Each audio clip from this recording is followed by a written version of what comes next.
Masechet Sukkah daf lamed dalet, on va commencer par lamed gimel amud bet, la Mishnah qui est en bas de la page. Arava gezula v'yevesha pesula, shel ashera v'shel ir anidahat pesula, niktam rosho nifretsu aleha, ve'atzafzafa pesula, kemusha v'shenashru miktzat aleha, v'shel baal keshera. On l'a déjà dit en préambule que les 4 Mishnayot ou 5 Mishnayot de ce Pérec traitent chacune d'elles d'une autre espèce. On a commencé avec la halachot du lulav, ensuite du hadas et maintenant de la harava. Quel est le din d'une harava des feuilles de sol qui ont été volées? Les branches de harava volées. Eh bien, de la même façon que le lulav à gazoul et le hadas à gazoul sont pas cachers, harava également, gazoul, pas cacher. D'où on apprend Ulkahtem lachem bayom arishon peri etzadar kapotemarim. Lachem shel lachem. Ça doit vous appartenir et non pas une harava qui est volée ou un hadas ou un lulav. On a déjà dit que Rashi a expliqué la raison pour laquelle on a répété 4 Mishnayot qui a priori c'est du copier-coller. Eh bien, c'est parce qu'il y a tout de même des halachot différentes. Par exemple, au niveau du lulav, il y a une halacha qui n'a rien à voir avec les autres. Sine hara barzel kesherot. Ou bien par rapport au hadas, on a vu l'histoire des anavim. S'il y a plus de myrtilles, des baies que de feuilles, pas kasher. Ou bien, ici à propos de la harava, on va parler de la tzafzafa. On va parler de Shelbal. Voilà. C'est-à-dire que avant de donner les différences, on donne les communes. Ça veut dire qu'on commence par les halachot qui sont égales, qui sont communes, et ensuite on passe à ce qui est différent. Le début de toutes les Mishnayot, c'est le même début. Gazoul, Yavesh, Ashera, Ira Nidachat, et Niktam Rosho, Nifretsu Alav, tout ça c'est pareil.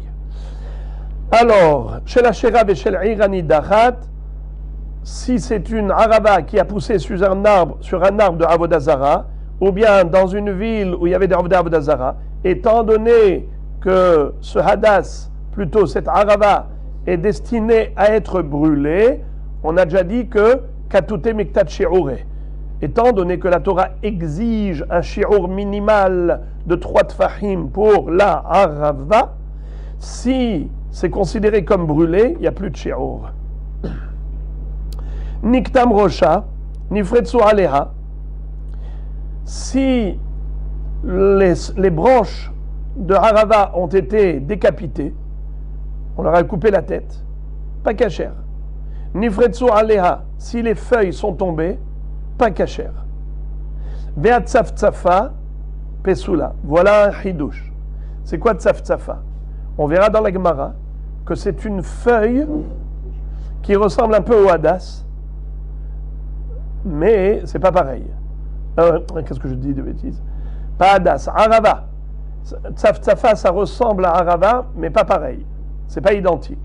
Car la harava a des feuilles longues. La tzafzafa a des feuilles rondes. La tige de la harava est rougeâtre. La tige de la tzafzafa n'est pas rougeâtre. Également, c'est qu'il y a des... Comment on appelle ça? Comme des dents au bord de la feuille. Dents de scie. Ve'at tzafzafa pesula. Tzafzafa, c'est une sorte de harava, enfin qui ressemble à la harava un petit peu, mais n'est pas cachère. Et on verra dans la Gemara le descriptif. On verra que la harava, elle est caractérisée par la couleur rougeâtre de la tige, par la forme allongée de la feuille et par les extrémités, c'est-à-dire le bord de la feuille qui est lisse et qui n'est pas dentelé. Alors que la tzafzafa, c'est le contraire. La tzafzafa psoula, elle n'est pas cachère. Kemusha, une harava cachère classique, mais elle est en train de sécher petit à petit. Pour l'instant, les feuilles ont fané, ont flétri. Kasher ou pas kasher, c'est kasher, car ce n'est pas totalement sec. Veshenashru miktsat aleha. Également, si une partie des feuilles sont tombées, mais minoritairement. Avant, on avait parlé de nifretsu aleha, c'est-à-dire la majorité des feuilles sont tombées. Alors la harava n'est pas kasher. Nifretsu aleha. Mais si ce n'est que la minorité des feuilles, alors dans ce cas-là, c'est kasher. Nashru miktsat aleha, sont tombées une minorité des feuilles. Kasher. Également, Veshel Baal. C'est quoi Baal? Baal, ça s'appelle Sadeh HaBaal. Sadeh HaBaal, c'est un champ qui se suffit à lui-même. Il n'a pas besoin d'être arrosé. La terre, elle est tellement fertile, tellement humide, qu'elle produit des fruits généreusement, abondamment, et même sans arrosage. Ça s'appelle Baal. Pourquoi ça s'appelle Baal? Un mari, c'est le confort de la femme. Le mari, quand il se marie, il épouse son épouse, eh bien, il la prend en charge. Désormais, la femme se sent rassurée.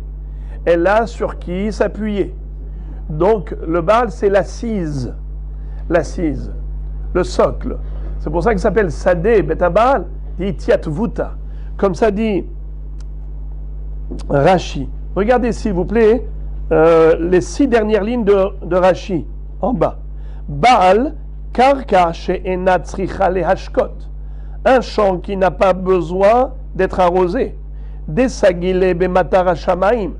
Car il est suffisant, il s'autosuffit avec l'eau de pluie. Kede amrinan bemashkin betashlachim, dans Moed Katan. Baal, lishna de miatvuta.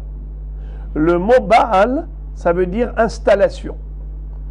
Kemo kiv'al bahur betula.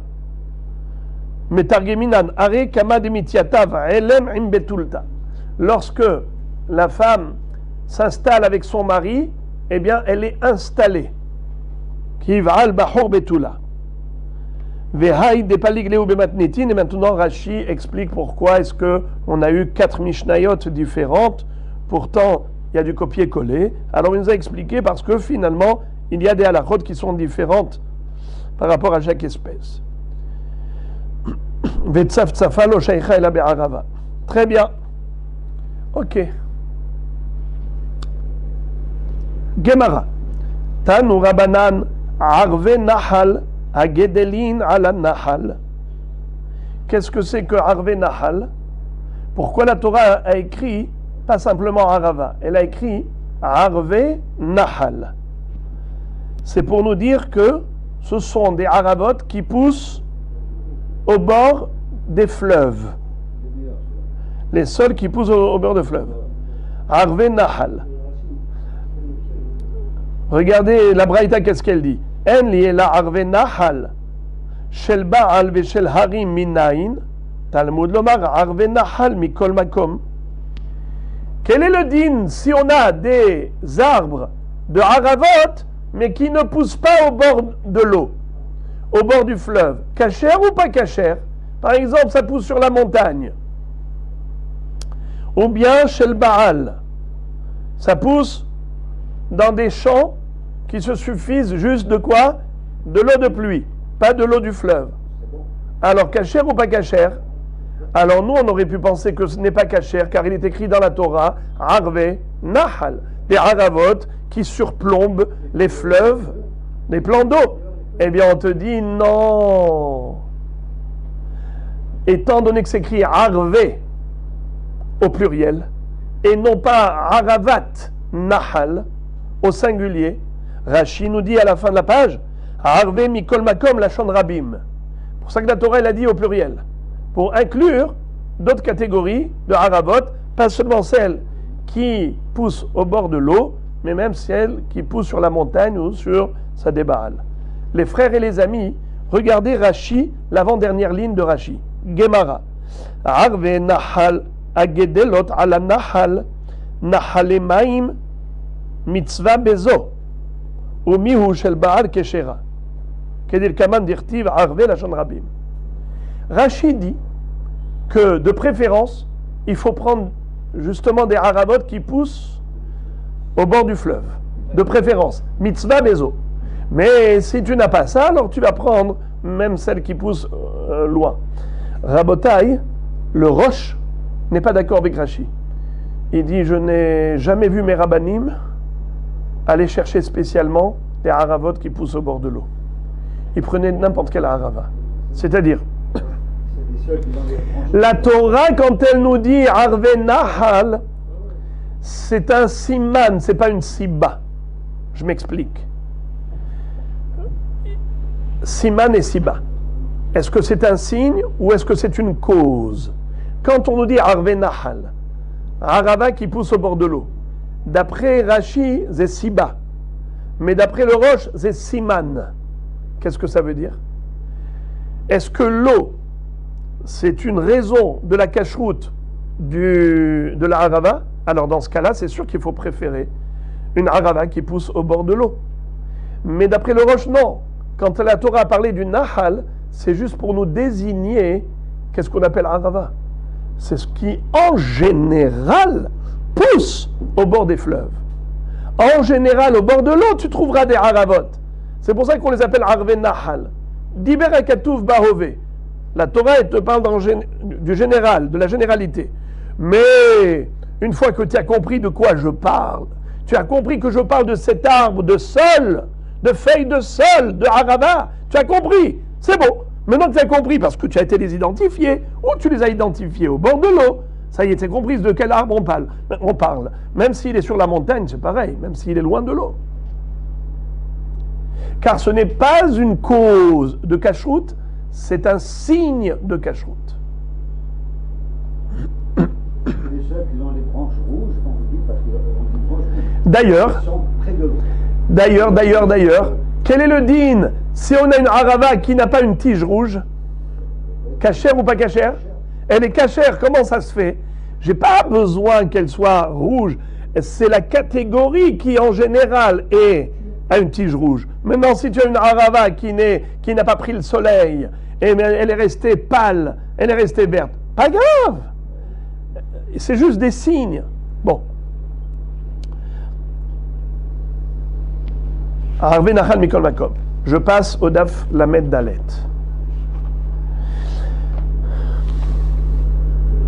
Abba Shaoul Omer. Abba Shaoul nous dit Arve Shtaim Ahat la Lulav ve Ahat la Migdash. Regardez ce que dit Rashi. Premier Rashi de la page. Abba Shaoul n'est pas d'accord avec Tanakama. Et il dit que le mot Arve au pluriel n'est pas là pour nous dire que toutes les haravot sont cachères, même celles qui ne sont pas au bord de l'eau. C'est pour nous parler de deux sortes de harava. La mitzvah de harava du lulav et la mitzvah de harava du misbeyach. Abba Shaoul Omer, Arve Shtaim, Ahat la lulav, ve Ahat la migdash. Rashi, premier Rashi, Arve de Amarkra, le Arve au pluriel, lo le archir shel ba'aluba. C'est pas pour nous autoriser une harava lointaine qui pousse sur la montagne ou sur un champ qui se suffit d'eau de pluie. Non. Il faut que ce soit mamash. Arve Nahal. Une harava qui pousse au bord de l'eau. Alors pourquoi c'est écrit au pluriel? Et là, la metra chez Tsarich, shte mitzvot shel harava. Ahat la le ogda balulav, ve ahat la migdash, le akif et amizbeach. Vous savez qu'à l'époque du Bet Amikdash, il y avait une mitzvah tous les jours de harava. Vous savez qu'est-ce que c'est que la mitzvah de harava? On prenait des morviot chez harava. Si vous voulez regarder la Mishnah Daf Lamed He, je vous invite à tourner les pages, à regarder la Mishnah Daf Lamed Mem He, pardon. Regardez la Mishnah. Mitzvat harava ketzad. Makom haya lemata mirushalayim venikra motza.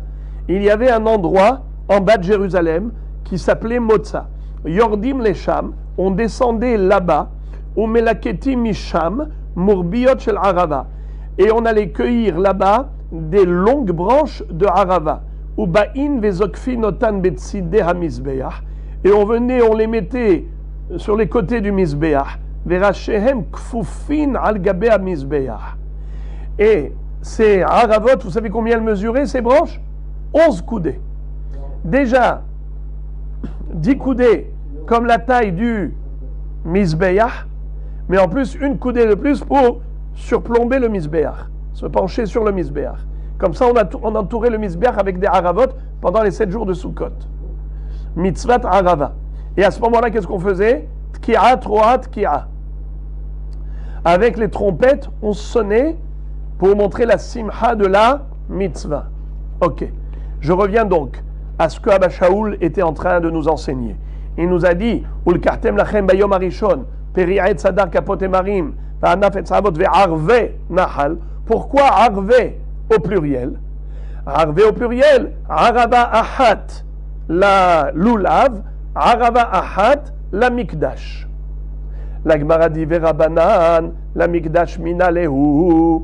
Puisque Hachamim ont utilisé déjà le mot arvé au pluriel pour dire que 2 sortes de haravot sont cachères, pas uniquement celles qui surplombent le fleuve, mais même celles qui poussent sur la montagne, ou besdeabal, tout est cachère, c'est pour ça que c'est écrit au pluriel.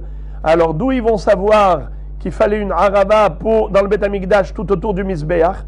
Abba Shaul t'a dit que c'est pour ça que c'est écrit au pluriel, pour te dire harava la lulav, harava la Mikdash. Mais où est-ce que Chachamim ont trouvé une source pour la harava du Mikdash?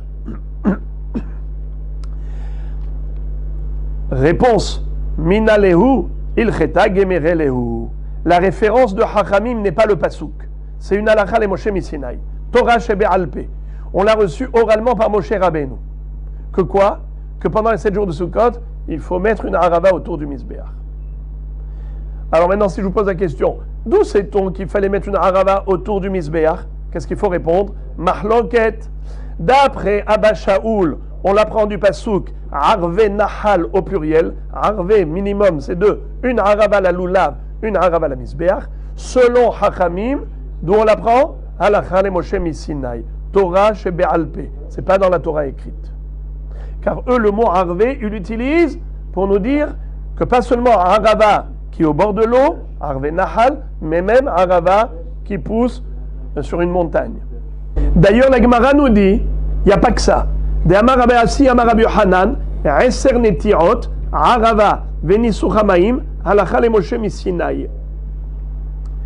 Nous avons 3 halachot qui ont été étudiés dans le Beth Hamidrash simultanément, et comme ce jour-là, ils ont étudié 3 halachot en même temps, qui sont halakha et Moshe Misinaï, alors on les a liés ensemble dans la Gemara. On a parlé de ces 3 à la fois, mais elles n'ont rien à voir l'une avec l'autre. Il y a une halakha ici qui parle de Sukkot, il y a 2 halachot qui parlent de Sukkot, mais il y en a une qui parle de Eser Netiot. Regardez les frères. Eser Netiot, les 10 arbustes. Harava, le sol, la feuille de sol. Et également, Nisur Hamaim, la libation de l'eau. On sait que pendant 7 jours de Sukkot, il fallait faire quoi? Nisur Hamaim. Est-ce que c'est écrit dans la Torah? Non, c'est halakha le Moshe Misinaï. Il y avait une mitzvah de harava, d'entourer le Mizbeach avec des feuilles de harava. Est-ce que c'est écrit dans la Torah? Non, d'après Hachamim, c'est pas écrit dans la Torah. C'est halakha le Moshe Misinaï. Eser Netirot. C'est quoi Eser Netirot? C'est le din de la Shemitah. Vous savez que avant la Shemitah, on n'a pas le droit de labourer la terre parce que ça s'appelle Tosefet Shevi'it. Après la Shemitah, on n'a pas le droit de récolter parce que c'est Tosefet Shevi'it. C'est écrit dans le Pasuk. Baharish ou Bakatsir Tishbot. Alors, justement, tu dois rajouter avant la Shemitah une période que tu vas consacrer qui va s'appeler Tosefet Shevi'it. De la même façon que tu n'as pas le droit de labourer la terre pendant la Shemitah, tu n'as pas le droit de labourer la terre à la fin de la 6e année, juste avant la 7e année. Parce que tu es en train de labourer dans quel profit? Dans quel but? À quoi ça sert ton labour? Tu peux me dire? À quoi ça sert? Ça y est, tu as terminé le travail agricole de la 6e année. Maintenant, à la fin de la 6e, qu'est-ce que tu es en train de faire là? Je laboure avant la Shemitah. Tu laboures avant la Shemitah? Eh bien, ça veut dire que c'est au profit de la Shemitah. It's not good. Il y a une mitzvah de Tosefet. Comme il y a Tosefet Mechol à la Kodesh avant Shabbat, tu dois rajouter quelques minutes avant Shabbat pour consacrer quelques minutes de Hol avant Shabbat par la Gdusha de Shabbat. C'est ce qu'on appelle l'extension shabbatique. Et d'ailleurs, même après Shabbat, quelques minutes après Tzetak Kochavim, c'est encore Shabbat, extension. Tosefet Mechol à la Kodesh avant et après Shabbat. Ainsi, Tosefet Mechol à la Kodesh avant et après Shemitah. Il y a 7 jours dans la semaine. Le 7e, c'est Kodesh. Il y a 7 années dans le Septena. La 7e année, c'est Kodesh. Eh bien, comme avant et après Shabbat, il y a Tosefet Mechol à la Kodesh. Ainsi, avant et après Shemitah, il y a Tosefet Mechol à la Kodesh. La Tosefet d'avant la Shemitah, c'est Baharish. La Tosefet d'après la Shemitah, c'est Bakatsir. C'est-à-dire, tu dois interdire le labour à la fin de la 6e, juste avant la 7e, et tu dois interdire la récolte de la production de la Shemitah juste après la 7e. Alors, au début de Masechet Shvi'it, on nous parle du din de Sadeh Ha'ilan, de Sadeh Tevuah, Pesach, ou bien depuis Pesach, ou bien depuis Atzeret, après avoir moissonné, après avoir récolté. On a récolté à Pesach, on a récolté à Shavuot. Alors pour le Sadeh Tevuah depuis Pesach, pour le Sadeh Ilan depuis Shavuot, Atzeret. On n'a pas le droit de labourer, parce que ce labour, il n'est bénéfique que pour la Shemitah. Maintenant, quel est le din pour les petits arbustes? Est-ce qu'on a le droit de labourer pour favoriser la bonne pousse des netirot, pas des ilanot zekenim, des vieux arbres qui sont déjà fort autonomes. Ils n'ont pas besoin de beaucoup de travail pour favoriser leur évolution. Ils sont déjà bien stables. Mais des petits arbustes, si tu vas les priver de ce labour de fertilisation de la terre, eh bien ils risquent de mourir. Alors qu'est-ce qu'on dit? On dit tu as le droit de labourer, figurez-vous, maintenant par rapport aux arbres, ici on va voir qu'il y a une tosefet de 30 jours. Tosefet de 30 jours. Regardez ici s'il vous plaît. Halacha le Moshe Misinaï. Aeser Netiot, la première des petites lignes de Rashi. Je n'ai pas l'habitude de vous faire lire les Rashi, n'est-ce pas? Mais aujourd'hui exceptionnellement. Aeser Netiot, les 10 arbustes. Arava, les feuilles de sol. Venisur Hamaim, la libation de l'eau. Halacha le Moshe Misinaï. Et Elu Shelosha Nish'alu Bebet HaMidrash. Ces 3 questions furent posées dans le Bet HaMidrash le même jour. C'est pour ça qu'on les a liées ensemble. Minayin lahem mina Torah. On a posé la question, où est-ce que c'est écrit dans la Torah? Ve'eshivu, et les maîtres de la Torah ont répondu, chez halacha le Moshe Misinaïhem. Ce n'est pas de la Torah écrite, ce sont des halachot orales. Ve'shama hashomea, ou grasam keseder sheshma'am. Celui qui a écouté la réponse, il a rédigé ces 3 halachot ensemble. C'est pour cela qu'on les retrouve ensemble, bien que la Shemitah n'a rien à voir avec Sukkot. Par exemple, on a appris dans le Daf He, Shi'urin, Hatzitzin, Mehitzin, Halacha le Moshe Misinaï. Les lois de Hatzitza dans le mikvé, les lois de Mehitzot, les lois de Shi'urim, Kazaït et compagnie. Quel rapport? Aucun rapport entre eux. Et on te dit les 3 c'est Halacha le Moshe Misinaï. Pourquoi tu me les as mélangés? Il dit parce que quand on avait traité le sujet, on les avait étudiés dans le Bet HaMidrash, c'était le même jour. Alors celui qui a écouté, qui a entendu ces 3 enseignements, quand il les a rédigés ensemble.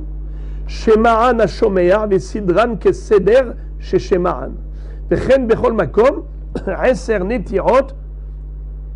Et c'est ainsi qu'on retrouve, Vechen bechol makom, dans tout le chasse, tu retrouves qu'ils sont toujours liés. Eser Netiot Mishnahi Beseder Zraim. Masechet Shvi'it. C'est quoi l'histoire des 10 arbustes? On retrouve dans Masechet Shvi'it, Perek Aleph Mishnah Vav, Eser Netiot Amefuzarot Betor Betsea She'en Benzo Lazo Elakemo Sheyesh Benzo Lahavirta. Si on avait un Betsea, vous savez c'est quoi un Betsea? C'est un champ qui est d'une surface précise, laquelle Betsea. Là où on peut semer des graines, on peut semer une CA. Quelle surface faut-il pour avoir une CA? Betsea. Eh bien, il faut un terrain qui fait 50 coudées par 50 coudées. Un champ carré qui fait 50 par 50, eh bien, ça s'appelle Betsea. 2500 coudées carrées. 50 fois 50 égale 2500. On a un champ qui fait 2500 coudées carrés. Si c'était un Betsea et que tu as là-bas 10 arbustes bien ordonnés, l'écart qu'il y a entre eux, c'est un écart symétrique, homogène, précis, eh bien, sache que tu as le droit, écoutez bien ça, Rabotaï, tu as le droit de labourer ce champ jusqu'au dernier jour avant Rosh Hashanah de la Shemitah. Il n'y a pas de digne de Tosefet. Betafsu Betsea Sheu Nun Amma al Nun Amma. C'est quoi Nun? La valeur numérique de 50. Nun al Nun Amma. Mais Fuzarot, la Orech Verohav Beshave. Les arbres sont éparpillés dans la longueur et la largeur de manière symétrique et identique. Horshin Kol Betsea Bishvilan Erev Shevi'it Ad Rosh Hashanah. On a le droit de labourer ce terrain, ce champ, au profit de l'évolution de ces arbustes jusqu'à la veille de Rosh Hashanah d'Ashmita. Afal pi she mitzvah min Torah leosif mechol ala kodesh. Bien qu'en général, il y a une mitzvah toraïque de rajouter un temps de ce qu'on appelle Tosefet Shevi'it. Avant la 7e année, il faut rajouter un zman. Kedenafkalan mi baharish ou bakatsir tishbot. Comme on l'apprend du pasouk baharish, le labour, bakatsir. C'est quoi bakatsir? La moisson, la récolte. Tishbot, c'est quoi Tishbot? Tu te reposeras, Shabbat. Tu te reposeras. De quoi on parle ici? On parle d'Ashmita, qui s'appelle l'année shabbatique. Eh bien, Baharish, tu ne dois pas labourer. Bakatsir, tu ne dois pas moissonner. Boker Tov, mais c'est évident. Pendant toute l'année shabbatique, il faut laisser la terre en jachère. Alors de quoi tu parles? Pourquoi tu me dis Baharish ou Bakatsir Tishbot? C'est inutile. Non, c'est pour le din d'avant et après Shemitah. Harish. Shel Erev Shevi'it, Anichnas la Shevi'it, Ve'asur la Harosh, Shloshim Yom Lifnei Rosh Hashanah. On n'a pas le droit de labourer 30 jours avant Rosh Hashanah. Kedamrinan, Bishmata Kamaitan Moed Katan. Mikrae. Alors maintenant on nous dit, Netiot. C'est quoi Netiot? Les arbustes. Neymar les Moshe Misinaï. Il est dit à Moshe Rabbeinu oralement, Shemutar. La harosh tartehem ad rosh hashana kedel shelo etiabshu. Moshe Rabbeinu nous a enseigné une autorisation. C'est beau ça. Généralement, une halakha de Moshe Misinaï, c'est une interdiction. Là, il vient nous ouvrir une ouverture dans la fermeture. La Torah nous a dit Baharish bakatsir tishbot. Elle nous a enseigné l'interdiction de labourer avant la Shemitah, 30 jours avant.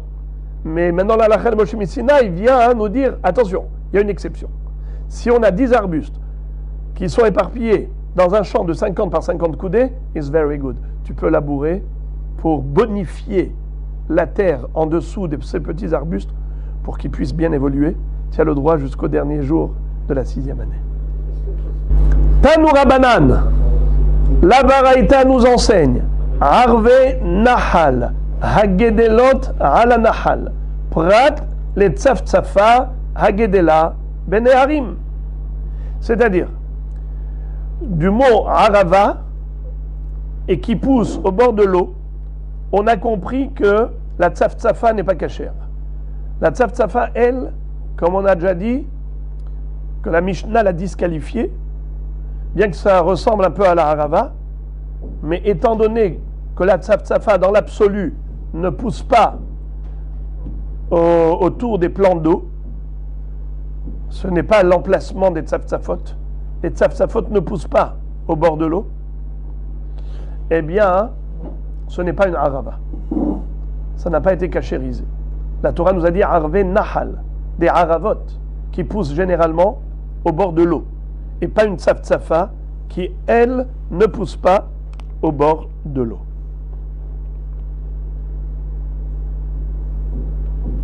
La Gemara maintenant pose la question, elle dit Amar Rabbi Zera Maïkra, d'où sait-on que la tzaf-tzafa n'est pas considérée comme une arava? Eh bien, on l'apprend du pasuk suivant. Kah almaim rabbim tzaf-tzafa samo. Qu'est-ce que ça veut dire? Akadosh Baruch Hu, lui, il a fait du Am Israël un peuple qui ressemble à une arava qui pousse au bord de l'eau, qui est toujours arrosé, qui est toujours rafraîchi. Et qu'est-ce que Am Israël a été faire? Ils ont été se mettre comme une tzaf-tzafa. C'est-à-dire qu'ils ont tellement mal agi qu'ils ont mérité d'être déconnectés de la source d'eau. Ils ont perdu leur connexion avec Hachem. Amarle Abaye vedilma parouché kamefaresh kahalmaim rabim umain neut tzaf-tzafa. Qui te dit que ce pasouk vient justement indiquer la différence entre arava et tzaf-tzafa? Que la arava elle pousse au bord de l'eau et la tzaf-tzafa elle pousse pas au bord de l'eau. Pas du tout. Je pourrais te dire que justement la fin du verset est l'explication du début du pasouk. Qu'est-ce qui est écrit dans Yehezkel? Kah almaim rabim tzaf-tzafa samo. Justement ce qui pousse au bord de l'eau, c'est tzaf-tzafa.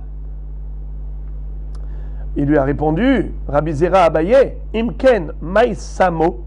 Si c'était vrai ce que tu dis, alors il aurait fallu écrire Kah almaim rabim tzaf-tzafa. Pourquoi tu as dit samo? Samo, c'est comme on a dit. Amar Rabbi Abahu, Amar Kadosh Baruch Hu, Ani amarti sheyu Israël lefanai ke kah almaim rabim umayniu arava ve'em samu atzmam ke tzaf-tzafa shebeharim. Moi, je leur ai offert le bonheur à mes enfants, ils ont été chercher le malheur. Moi, j'ai voulu faire d'eux comme des haravot qui se trouvent et qui surplombent le plan d'eau, qui est irrigué en permanence. La connexion avec Hachem, grâce à la Torah et les mitzvot. Qu'est-ce qu'on gagne quand on est connecté sur le réseau de vie? Ki immecha mekor haim be'orecha nir'eor. Toi, Kadosh Baruch Hu, tu nous éclaires les chemins de la vie. Eh bien, justement, par la Torah, tu te connectes sur le réseau divin, et c'est comme ça qu'en retour, tu reçois toute la hashpa'a, toute l'influence positive, tout le bonheur en abondance. Qu'est-ce que fait mon peuple? Moi, j'aurais dit Kahalmaim Rabim, Kaharava. Et eux, ils ont été se comporter comme des tzafot. Ils ont été s'éloigner de moi. Et maintenant, ils se retrouvent loin de toute la richesse spirituelle et richesse matérielle et protection. C'est pour ça qu'on prend l'arbre. Alors, de là, on apprend de ce pasouk que Arava et Tzaf-Tzafa, ce sont deux opposés. Alors maintenant, tout ce qu'on vient de dire, la Gemara va nous le représenter sous une autre forme, sous une autre version. Ika de matnela le haikra matnita. Il y a ceux qui considèrent que ce pasouk a été cité par la Braïta elle-même. Parce qu'avant, on avait dit ça au nom de qui? De Rabbi Zera. C'est lui qui a cité le pasouk. Mais maintenant, la Gemara nous dit, c'est pas Rabbi Zera, un Emora, mais plutôt la Baraïta, qui est un Tana. C'est la Braïta qui a dit Kahalmaim Rabim, Tzaf-Tzafa Samo. Qu'est-ce que ça veut dire?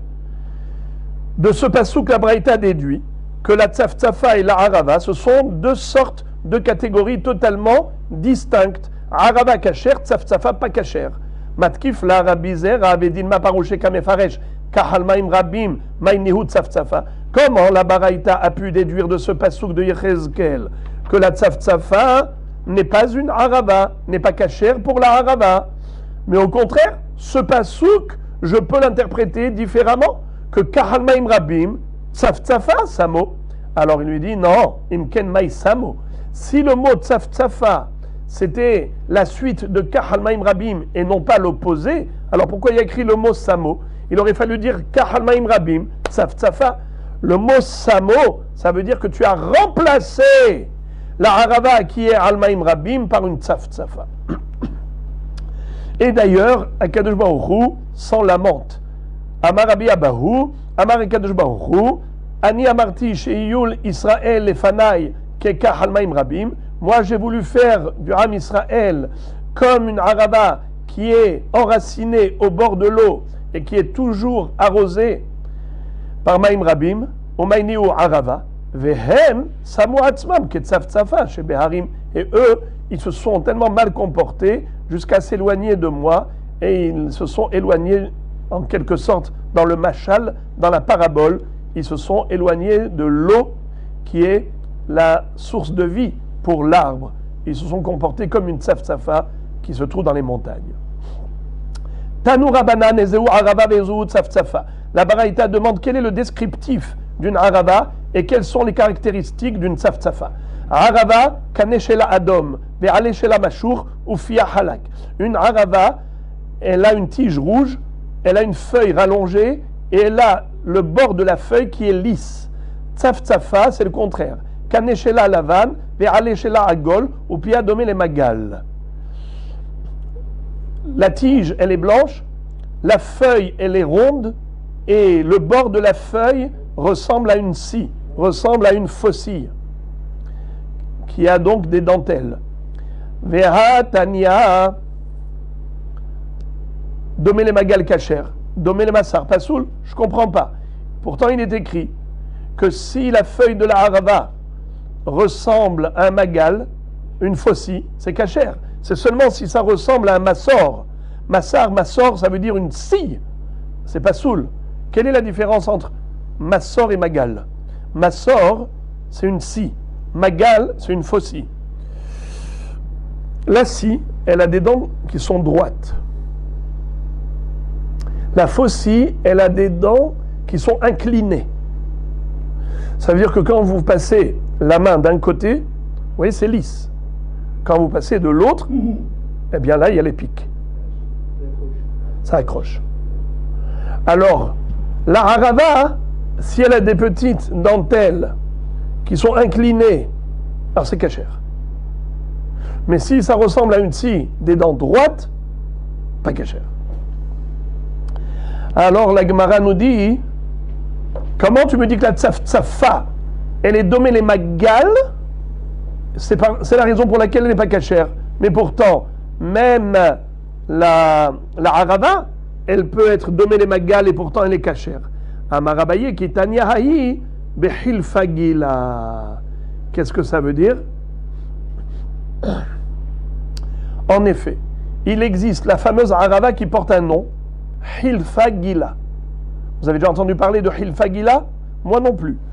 Eh bien, c'est ce que la Gemara appelle Hilfagila, c'est une sorte de harava dont les dentelles sont inclinées. Et c'est kasher.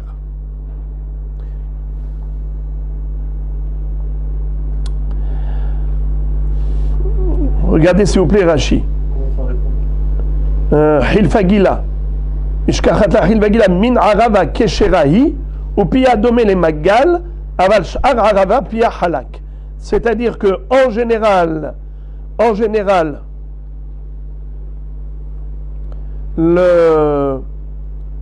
la harava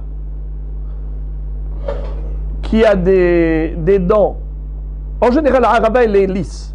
Il peut y avoir une sorte de harava qui a des dents qui sont inclinées. Elle a la tige rouge, elle a la feuille longue, elle a des petites dents, mais qui sont inclinées. Ça, c'est une harava spéciale qui s'appelle Hilfagila. Elle est kasher.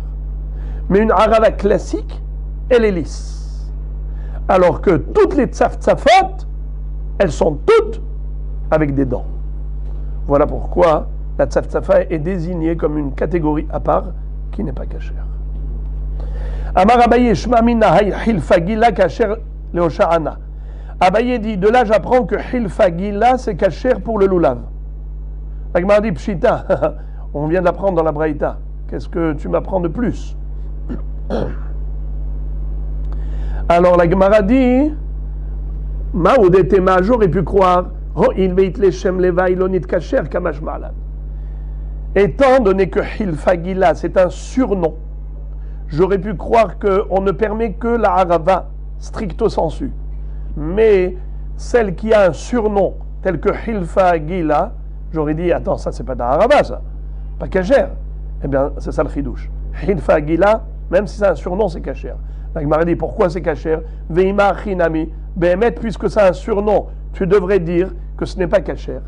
La Gemara répond, arve nahal, amarahamana, mikol makom.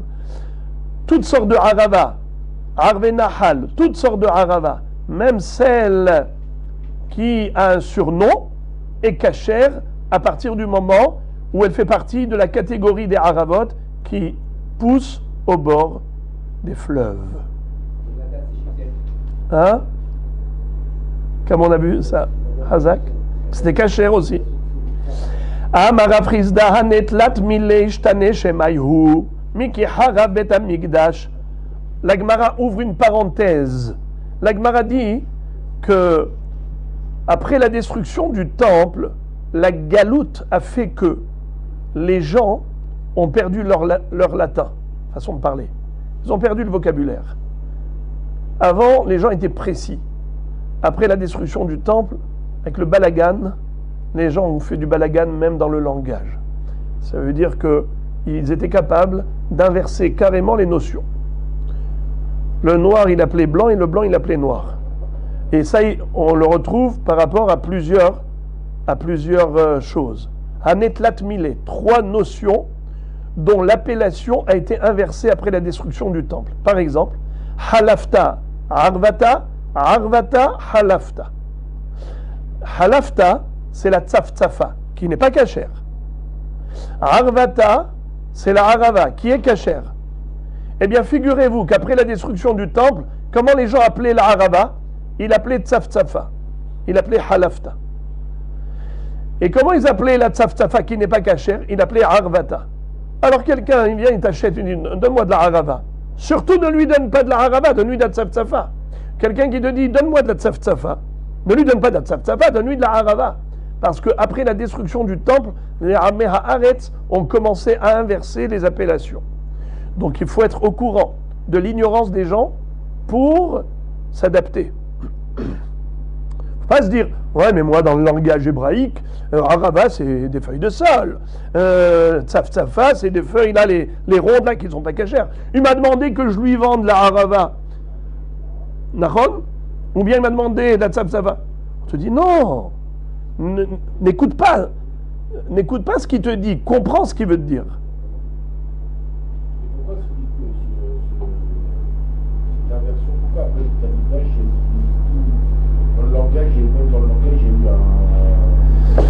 un... La galoute, elle nous a marqué à tous les niveaux. Même au niveau du dibour. Même le dibour a été dans la galoute. Shipura, Hatzotzrata. Hatzotzrata, Shipura. Le chauffard. C'est quoi le chauffard? Eh bien, c'est le chauffard. Hatzotzra, c'est quoi Hatzotzra? C'est une trompette. Après la destruction du temple, c'est Amé Haaretz, la trompette, qu'est-ce qu'il disait? Dis-moi, tu peux me sonner de la trompette? Qu'est-ce qu'il voulait dire? Il voulait dire chauffard.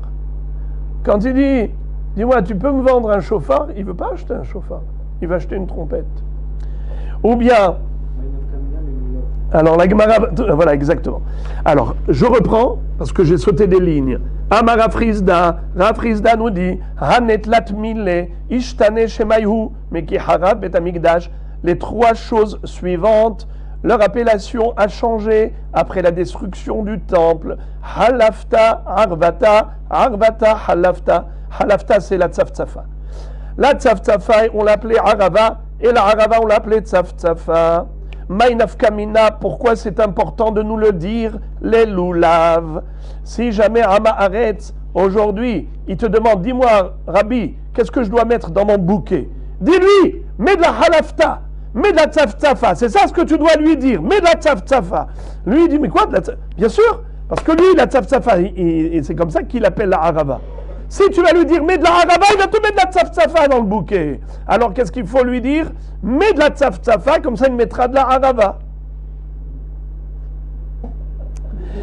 Shipura, Hatzotzra, Shipura. Maïnaf Kamina et Shofar chez le Rosh Hashanah.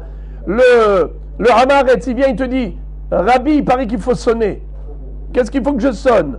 Dis-lui, sonne de la trompette. Sonne de Hatzotzra, parce que dans sa tête à lui, Hatzotzra, c'est le Shofar. Petorata, Petora. Petorata, Petora. Petora, Petorata. Les Maïnaf Kamina, les Mekar Memkar.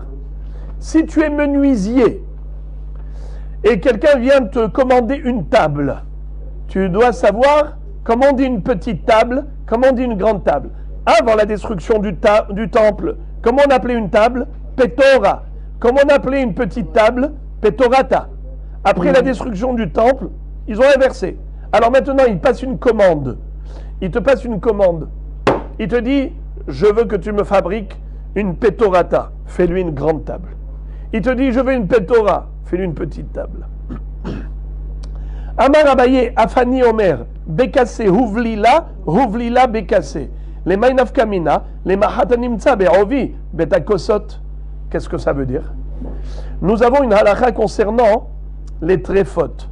Vous savez que s'il y a une aiguille qui a perforé l'appareil digestif, par exemple les intestins, l'estomac, la panse, le filet, enfin il y a toutes sortes d'endroits dans l'appareil digestif que si ça a été perforé avec une aiguille, eh bien la bête n'est plus cachère, elle est téréfa. Alors maintenant, il faut savoir que il existe 4 sortes d'estomac dans la bête. Une vache, elle rumine. Au début, elle a mangé. Ça va dans l'estomac, ça fait des boules. Et après ça, elle ressasse. Ça remonte au niveau du gosier, ça remonte là-haut, elle commence à mâcher. Elle marche, elle rumine. Et après ça, elle redigère. Alors, ça s'appelle Ma'ale Gera. Le nom des 4 estomacs qu'a une bête cachère, c'est Keres, Betakosot, Hemses et Keva. Voilà le nom des 4 estomacs. Le Betakosot, le filet, c'est comme... Pourquoi ça s'appelle Betakosot? Parce qu'il y a des alvéoles, comme des pains de ruches d'abeilles. Vous avez déjà vu les ruches de miel? On a du miel à l'intérieur des alvéoles. Mahon, on a du pain, c'est-à-dire c'est des plaques de cire, et à l'intérieur se trouve le miel. Eh bien, la même chose, il y a dans cet estomac, l'un des 4 estomacs qui s'appelle Betakosot, pour ça qu'on l'appelle d'ailleurs Betakosot, on aurait dit comme s'il y avait plein de petits kosot. Et là-bas, Ouais. Eh bien, lui, quelle est la différence avec le Hemses? C'est que le Hemses, lui, il est très fin. S'il y a une aiguille, la bête, elle a avalé une aiguille, et que l'aiguille, on la retrouve plantée dans la paroi du Hemses, ou bien dans la paroi du Betakosot, est-ce que la bête, elle est téréfa? Alors, il y a une différence. Dans Betakosot, non. Dans Hemses, oui. Quelle est la différence? C'est que le Betakosot, il a 2 parois épaisses, même avec une couche de graisse entre les 2 parois. Alors, il est possible que la pointe de l'aiguille ait perforé qu'une seule paroi et pas la deuxième. Donc, tout va bien. Elle est cachère. Tandis que dans le M16, il y a juste une fine paroi. Si tu trouves que l'aiguille, elle est plantée dans la paroi, c'est que certainement, elle a déjà transpercé. Ah, mais tu me dis, mais je vois pas. Quand je regarde comme ça, je vois l'aiguille plantée ici, mais de l'autre côté, c'est beau, hein? C'est beau, hein? Il te dit, c'est bon maintenant, mais peut-être que c'était troué avant, et maintenant il y a un semblant de, comment on appelle ça, de camouflage avec le, comment ça s'appelle déjà? Non, quand on colmate. Ça a été colmaté artificiellement avec les sucs gastriques, alors tu ne vois plus le trou, mais en réalité il est là. Et de ce fait, si tu vois que l'aiguille, elle se trouve dans la moitié de l'épaisseur de la paroi, elle n'est pas cachère cette bête. elle est tréfa, car je suppose que l'aiguille a déjà fait son parcours, elle a fait aller-retour, et ça s'est un peu colmaté, mais en réalité, le trou est là. Et de ce fait, pas cachère. Mais si c'est dans Betakosot, et que ça a perforé qu'une demi, c'est-à-dire que la partie interne et pas externe ou l'inverse, cachère. Parce que je dis, grâce à la deuxième paroi, tout est intact. Alors il est cachère. Alors maintenant, il y a un Amma Haaretz, il vient, il te pose la question, il te dit, Rabbi, j'ai trouvé l'aiguille plantée juste dans la paroi interne ou juste dans la paroi externe. Alors on lui dit, où ça, dans le M16 ou dans le Betakosot? Avant le Betamikdash, à l'époque du Betamikdash, où il parlait les gens normalement, alors, si lui dit Betakosot, cachère. M16, pas cachère. Après la destruction du temple, tu lui dis le contraire. Parce que quand il te dit Betakosot, il pense au M16. Quand il te dit M16, il pense au Betakosot. Incroyable. Abaye a dit, Afani Omer, Bekassé, Houvlila. Houvlila, Bekassé. Le Houvlila, c'est le M16. Le Bekassé, c'est le Betakosot. Donc voilà. Les Maïnafkamina, les Mahatanimtsa, Berovi, Betakosot, la Nafkamina, c'est si jamais on trouve une aiguille plantée dans la paroi du Betakosot ou du M16. Amarava Bar Yosef Afani Omer, Babel Boursif, mais Boursif Babel. Il y avait deux villes en Babylonie. L'une, elle s'appelait Babel, et l'autre s'appelait Borsif. Alors, la Gemara dit, après, les gens ont commencé à inverser. C'est quoi l'inversion? Le Babel, ils l'ont appelé Borsif, et Borsif, ils l'ont appelé Babel. Les Maïnaf Kamina, les Gité Nashim, c'est par rapport aux Gité Nashim. Nous savons que celui qui amène un guet de la Babylonie, là-bas c'était des Bnei Torah, ils étaient Beki'im Lishma. Alors celui qui apporte un guet de là-bas pour son épouse, en tant que chaliar pour l'épouse, par exemple, Réhouven a demandé à Shimon, tiens, amène le guet à son épouse. Shimon, quand il arrive, il donne devant le Beddin, devant les Edim, le guet, il dit, Befanai nirtab, Befanai nirtab. J'ai vu l'activa, j'ai vu la hatima, ça a été écrit et signé l'ishma, les shem isha plonit, ce n'était pas shelo l'ishma. Vous savez c'est quoi shelo l'ishma? Un guet qui n'a pas été écrit pour cette femme. Et comme par hasard, c'était le même nom qu'une autre femme, pour lequel le guet avait été écrit au début, et après finalement ils n'ont pas divorcé, ils ont fait shlam bayit. Alors le sofer, il a gardé dans le tiroir le guet, il dit, ah, mina shamaim extra, j'ai économisé 5 heures de travail. C'est le même nom, Bidiou, qui s'appelle Réhouven, elle s'appelle Léa, magnifique. Alors Assour, c'est pas l'ishma. Alors il faut que ce soit Befanai nirtam, Befanai nirtam. Le chaliach, il doit dire, moi j'ai vu. Mais s'il vient de la Babylonie, c'est de Bnei Torah là-bas, c'est des Chachamim, c'est sûr qu'ils font les choses bien. S'il vient de Borsif, Bor chez En Losof, là-bas, c'était des ignorants notoires. Et de ce fait, c'est sûr qu'il veut dire Befanai nirtam, Befanai nirtam. Eh bien, étant donné qu'après la destruction du temple, Babel, on l'appelle Borsif, et Borsif, on l'appelle Babel, celui qui vient de Babel, il doit dire Befanai nirtam, Befanai nirtam, parce qu'il est venu de Borsif. Celui qui vient de Borsif n'a pas besoin de dire Befanai nirtam, parce qu'il est venu de Babel. Regardez Rashi. Frères et amis, regardez Rashi, le premier Rashi de la page. Les Gité Nashim, des Kaimalan, Hamevi get mechutza la'aretz, tzarich sheyomar Befanai nirtam, Befanai nirtam. אם משום דן מצוין לקיימו, ואם משום דן בקיאין לשמה. והמביא גט מארץ ישראל, אינו צריך, לפי שבקיאין לשמה. ועול הרגלים מצויים להכיר חתימת העדים לקיימו. ואמרינן, בבל כארץ ישראל לגיטין, לפי שהם בני תורה, ובקיאין לשמה. ובני הישיבה מצויים ללך וללמוד משם תורה, מכל המקומות. ובורסיף, סמוך לבבל, ואינם בני תורה. Là-bas, c'était des ignorants.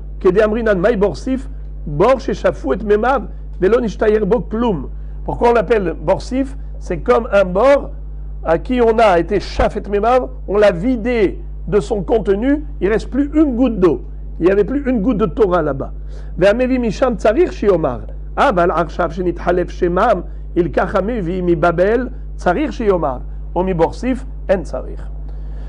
Nouvelle Mishnah. Rabbi Ishmael Omer Shlosha Hedassim Ushte Aravot Lulav Echad Vetrog Echad. Rabbi Ishmael nous dit que combien doit-on prendre de hadassim dans le bouquet? 3. Combien de haravot? 2. Combien de lulav? 1. Ve'etrog, ehad. Donc il a été dans l'ordre décroissant. 3, 2, 1 et 1. Afilu shnaim ketumim ve'ehad eno katum. Rabbi Ishmael te dit, même s'il y avait 2 hadas qui étaient décapités et un hadas qui est parfait, c'est kasher. Nachon? Regardez s'il vous plaît Rashi. Afilu shnaim ketumim. 2 sur 3 hadassim décapités. Hadassim kae begmara parich. La Gemara plus tard elle va poser une question légitime. Manafshach, de 2 choses l'une. I katum pasoul ve'u tzarich shlosha lib'e kulhu shelemim.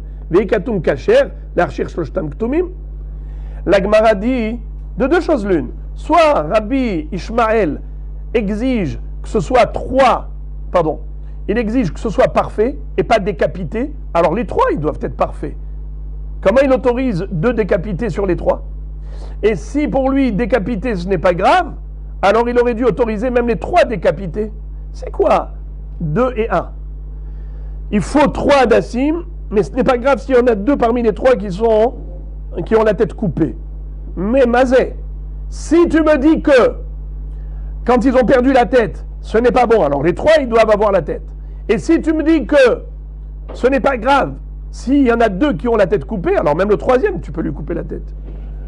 Alors la Gemara va répondre, Umshane, Hazar bo Rabbi Ishmael mithilla devarav, Shaya matzrich shlosha, ve'amar afilu shnaim ktumim, ou adin ilo maite leu legamre, de'aktumin keman delitanu dami. La Gemara va répondre en disant quelque chose de choquant. C'est qu'en réalité, Rabbi Ishmael, il s'est ravisé. Au début, il a cru qu'il fallait 3 hadassim. Et après, il a dit, en réalité, un seul hadas suffit. Pour ça qu'il a dit même 2 avec la tête cassée. Parce que 2 avec la tête coupée, c'est comme 0. Alors, il suffit d'un. Pour ça qu'il a dit même 2 la tête coupée, et 1 ça suffit. Donc au début, il voulait dire 3. Et donc quand il avait dit 3, c'était 3 shlemim. Mais après, quand il a dit même 2 avec la tête coupée, il reste qu'un seul, ça veut dire que même si tu ne les amènes pas du tout, car décapité ou 0, c'est pareil. Un seul hadas suffit d'après lui. Alors, on va y arriver. La Gemara nous dit, la Mishnah nous dit, Rabbi Tarfon Omer afilu shloshtam ketumin. D'après Rabbi Tarfon, même les 3 ktumim. Rachidi de lobae hadar behadas. Rabbi Tarfon, choquant. Il dit, la notion de laideur, la notion de beauté, de splendeur qu'on retrouve dans le hétrog, c'est que pour le hétrog. Mais pas pour le hadas. Mais on verra aussi qu'il y a des chitotes qui disent qu'étant donné que les feuilles du hadas recouvrent la tête, même si tu l'as coupé la tête à la tige, ce n'est pas choquant. Pourquoi? Ce n'est pas laid, car les feuilles d'en dessous recouvrent la tête. C'est comme un chapeau. Et on ne voit pas la laideur de la tête coupée de la tige du hadas, car les feuilles qui surmontent, qui sont au-dessus, eh bien, ça cache. Rabbi Tarfon Omer, afilu shloshtam ktumim. Rabbi Akiva Omer, keshem shelulav ehad, ve'etrog ehad, kachadas ehad, ve'arava ahad. Rabbi Akiva dit, one. Un seul de chaque espèce. Comme le lulav et le etrog, il n'y a qu'un seul, ainsi hadas et arava, qu'une seule branche. Braïta, Tanya Rabbi Ishmael Omer, peri etzadar ehad. La Torah dit péri au singulier. Kapot et marim ehad. C'est écrit kapot et marim sans le vav, comme s'il était écrit kapat. Kapat temarim. Kaf ahat. Un seul lulav. Kapat temarim. Bien qu'on lit kapot, mais c'est écrit kapat au singulier.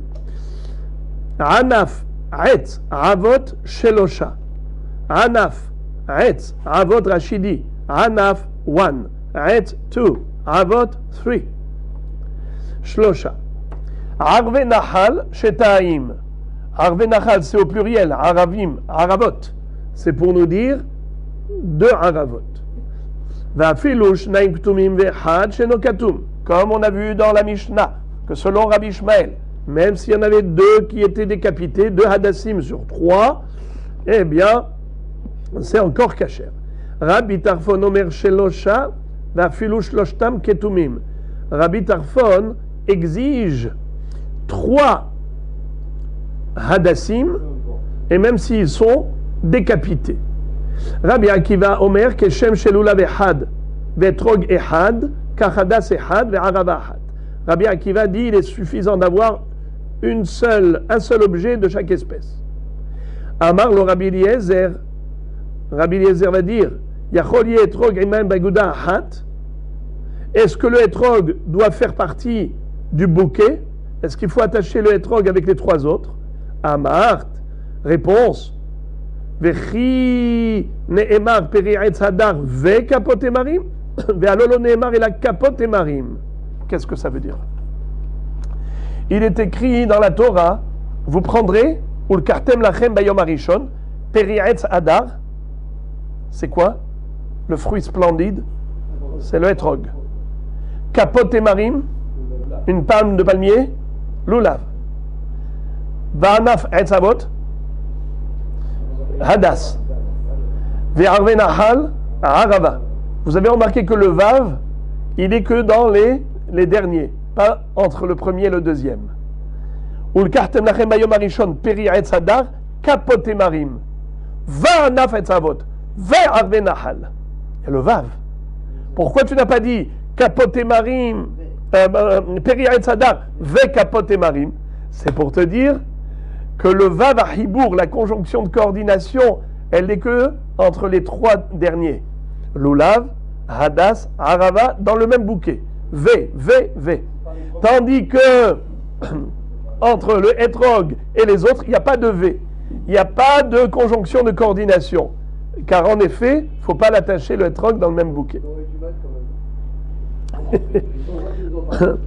Alors maintenant, qu'est-ce qu'on nous dit? Et d'où sait-on que, en effet, les quatre espèces sont indispensables? Par exemple, quelqu'un qui a trois espèces, il n'a pas le quatrième. Le pauvre, il n'a pas réussi à avoir un lulav. Est-ce qu'il peut faire au moins la mitzvah avec le etrog, hadas et arava? Ça ne sert à rien. C'est ou tout ou rien. D'où on apprend ul kartem lachem, ul kartem shetel hatama. Il faut que la prise de ces quatre espèces soit entière et parfaite. La perfection des quatre. Si tu n'as pas les quatre réunis, ça ne sert à rien. Ve Rabbi Ishmael, maintenant la Gemara pose une question sur Rabbi Ishmael. Manafshar, de deux choses l'une. Ishlemin ba'e liv'ename kulehu. S'il a besoin de hadassim entier. D'ailleurs, il a dit, sur les trois hadassim, il faut qu'il en reste au moins un entier. Alors la Gemara dit, alors il faut que les trois soient entiers. Si pour toi c'est un critère de kashrut, pourquoi tu me dis deux hadassim sur trois, c'est pas grave qu'il soit décapité. Mais si la tête du hadas est importante pour toi, il faut l'exiger pour les trois. Et si pour lui la tête du hadas n'est pas importante, même s'il est décapité, c'est kasher, alors pourquoi il permet que pour deux décapités? Même les trois décapités, ça devrait être kasher. Amar Bira'a, Amar Rabbi Ami, Hazar Bo Rabbi Ishmael. Bira'a, qui est le nom d'un Émora, va dire au nom de Rabbi Ami que Rabbi Ishmael s'est ravisé. Et en effet, à la fin, il a dit on n'a pas besoin de trois hadassim. Un seul hadas suffit. Mais il faut qu'il soit parfait. C'est pour ça qu'il a sur les trois. Ça veut dire qu'on n'a pas besoin de trois. Un seul hadas. Il a reconnu ce qu'a dit Rabbi Akiva. Hadas ehad. Et si hadas ehad, il faut qu'il soit parfait. Mais pourquoi il a dit les deux autres, ils peuvent être cassés? Parce que casser, c'est comme zéro. Non. Quand on parle de ça, c'est toujours Oui. le reste. Le reste, c'est Midera Banane. Non, mais ça ne concerne plus. Après. On a un loulav qui a. Est-ce qu'on a le droit de faire une bracha dessus ou alors Non. Tosfot, au début du Pérek, Tosfot nous a précisé que les Chachamim, quand ils ont dit Zecher l'Amikdash, alors ils ont retenu certaines halachot, mais pas toutes. Et ils ont dit comme ça, tout ce qui est Ikara Mitzvah, c'est indispensable. Tout ce qui n'est pas Ikara Mitzvah, on n'a pas été metaken pour les jours, les 6 jours de Sukkot, que pour le premier jour. Pourquoi? Parce que ce qui est Ikara Mitzvah, c'est ça, Zecher la Mikdash. Ou bien, par exemple, disent Yavesh, pourquoi pas Soul pendant les 7 jours? Parce que c'est pas Hadar, c'est pas beau, c'est Elivanveu. Tandis que certains détails, comme par exemple Shaoul, le premier jour, Shaoul n'est pas kasher, emprunté. Un loulav emprunté pour les autres jours, c'est kasher. Le premier jour, qu'est-ce qu'on dit? Matana, Almenat, Le'achzir. Je te donne cadeau à condition que tu me le rendes. Mais pour les autres jours, pas nécessaire, tu peux prêter. Amar Rabbi Yehuda Amar Shmuel halacha ke Rabbi Tarfon. Shmuel dit que la halacha elle est comme Rabbi Tarfon, qui a dit que quoi? Même si les 3 sont décapités, c'est kasher. Ve'azda Shmuel est armé, de Amar Leu Shmuel anu de mezavne asa, ashvu vezavinu, ve'ilo darish nalecho ke Rabbi Tarfon. Qu'est-ce que ça veut dire? Lorsque Shmuel a vu que les vendeurs d'Arba Minim, les vendeurs de Hadassim, exagéraient au niveau du prix, il leur a dit, si vous n'allez pas égaliser votre prix, c'est-à-dire de réduire le prix des Hadassim, parce que les gens, ils sont des tzadikim, ils veulent des Hadassim shlemim, je vais leur dire que la halacha, elle est comme Rabbi Tarfon, et ça suffit des Hadassim avec la tête cassée. Avec la tête coupée, c'est tout de même kasher, et les gens ne viendront plus vous payer des prix exorbitants. Alors vous avez tout intérêt à baisser vos prix, égaliser vos prix. Ve'ilo darishna lecho ke Rabbi Tarfon. Maïtama. Pour quelle raison? Elima mishum de mekel ve'lidrosh lehu ke Rabbi Akiva de mekel tfe. Si c'est parce que Rabbi Tarfon, il est tolérant, et il dit que même des hadassim à la tête coupée, c'est kasher. C'est pour cela qu'il a été possèque comme celui qui est le plus tolérant. Eh bien, il y a plus tolérant encore que Rabbi Tarfon. C'est qui? Rabbi Akiva. Rabbi Akiva a dit, j'ai pas besoin de 3 hadassim. Rabbi Akiva a dit, un seul hadas suffit. Oui, mais... Alors, regardez ce que dit la Gemara. Il a fait, la Gemara dit comme ça. C'est ce que vous avez voulu répondre. C'est-à-dire qu'il y a plus de Humra dans Rabbi Akiva que de Rabbi Tarfon. Pourquoi? Rabbi Tarfon te dit même 3 hadassim décapités sont kasher. Il exige 3. Rabbi Akiva est plus tolérant, il dit ça suffit 1 hadas. Mais il exige qu'il soit parfait. Alors, pour les gens, qu'est-ce qui s'appelle une Humra plus difficile à accomplir? Les gens, ils préfèrent qu'on leur dise que 3 hadassim à la tête cassée, c'est kasher, plutôt qu'on leur dise que non, il faut qu'il soit parfait le hadas.